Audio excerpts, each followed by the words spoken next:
Hey everyone. So what I wanted to talk about now is the difference between intuition and monkey mind. I get a lot of people who tell me that their intuition is hit and miss, that they feel they can't trust their intuition because of past times when it's been wrong. And the thing that I want to state here is that your intuition is actually never wrong. What actually happens is monkey mind plays a part in what's going on. So what is monkey mind? Monkey mind is essentially random thoughts and feelings and stuff that's completely unrelated to reality or to what's going on in your life. You'll know as an adult that sometimes you'll have thoughts that'll pop into your head and you'll go, where the hell did that come from? And you'll think, my goodness, like if anyone heard what was going on in here, they'd think I'd needed to be locked up and the key thrown away. But we all have those random thoughts and things going through our head from time to time, day to day, whatever. And that's called monkey mind. And as its title implies, it's a mischievous, absolutely no good to anyone thought process that can be easily eliminated. So when you get an intuitive response, it comes with its own subtle feeling and it's different for every person. So I can't tell you what your feeling is going to be with your intuition, but you will learn to identify it once you're focused on having intuitive responses. And what you do is you follow that to the outcome. And so you've got an association of how that felt when you got that feeling. And then you take it to the outcome. Now, if it proves to be accurate, then you know, oh, okay, that's what an intuition feels like. But if it proves to be completely wrong, then you can go, you know what, that was monkey mind. I can ignore that. Now, what will happen over a period of time is that you'll build up a sense of what's happening with your intuition, and you'll quickly dismiss monkey mind when it comes up because you'll be able to identify how that actually feels. And the really wonderful part about that is that eventually monkey mind will disappear because you've got into this automatic, I guess, delete mode, like filtering out in your mind, so that when that sense or feeling comes up, you dismiss it out of hand. But what you do, which is also so very important, is that when your intuition comes up, you go, oh my goodness, okay, I can listen to that. I can trust that. Now, I've been doing this for a long time, and obviously, and I use my intuition when I'm going shopping. So it might be, you know, I'm down the aisle and I'm like, I need one of these, but my gut feeling tells me I need to buy 2 or 3 or whatever the case may be.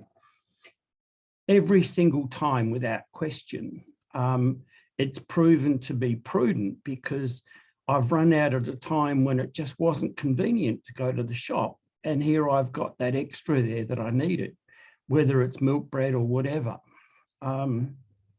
So there's some really good ways of using your intuition. And it's not just about going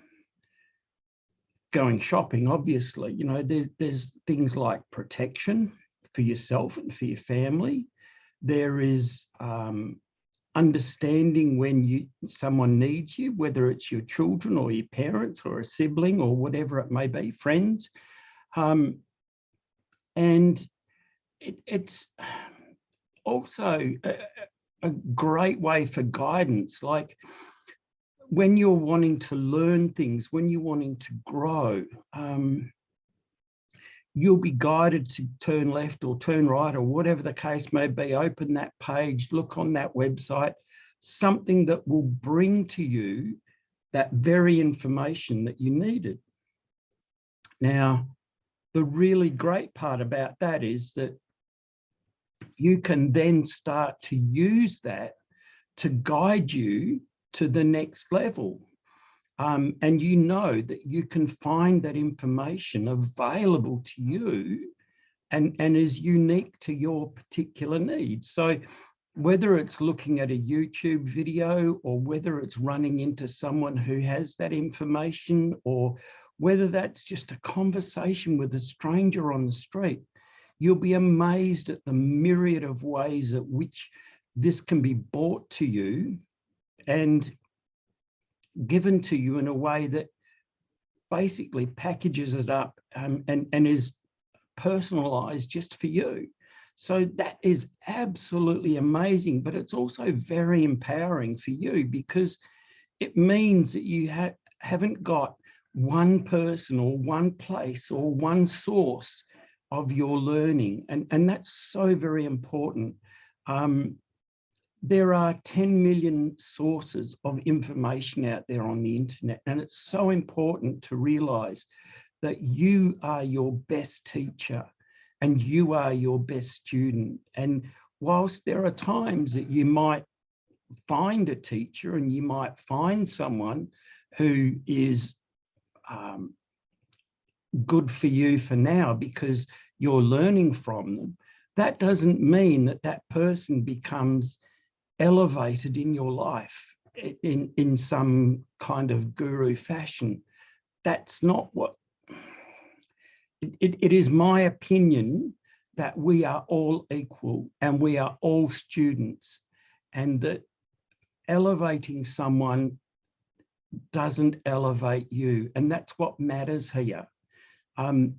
You are the one that's important here. You are the one that matters, and it's you who absolutely and categorically needs to be the one that's elevated here, and that's elevated to the level of everyone around you, so that we are all equal, because we are all one. And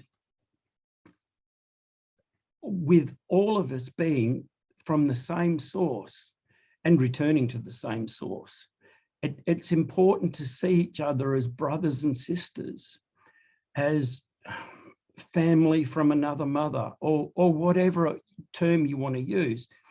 We're all here to support each other. We're all here to learn from each other, and we're all here to grow. So one of the key things in this is learning about monkey mind and learning that you can ignore it. And so that's why I say to you, it's so important. Now, in the beginning, you may need to write down in a journal, and I strongly encourage journals, because they will play a big part in future lessons that I'll be putting up.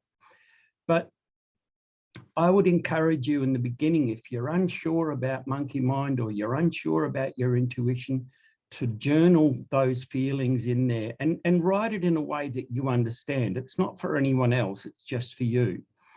So that you've got a reminder of what that felt like and what it was that you had intuition about.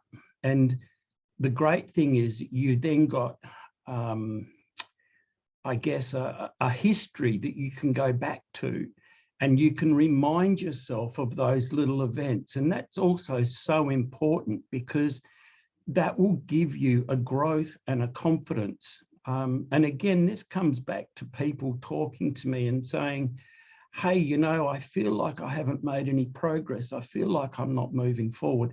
And what I want to say to you is that having this journal is a great way for you to do that.